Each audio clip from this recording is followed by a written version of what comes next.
প্রিয় বন্ধুরা, আসসালামু আলাইকুম। সবাই কেমন আছেন?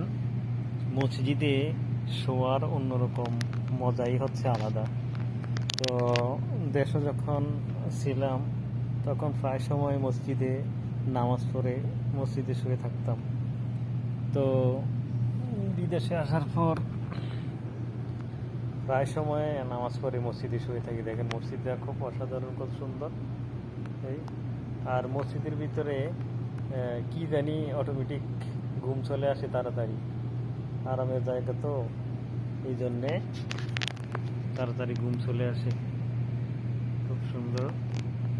তো মসজিদে অনেক শুইছি, অনেক ঘুমাইছি। যখন তাবলিগে যাইতাম তো মসজিদে তো শোয়া লাগতো, যখন তাবলিগে ছিলাম। এই হচ্ছে অবস্থা। তো আজকে মাগরিব পরে এশারের নামাজ পড়ার জন্য এই অপেক্ষায় আছি।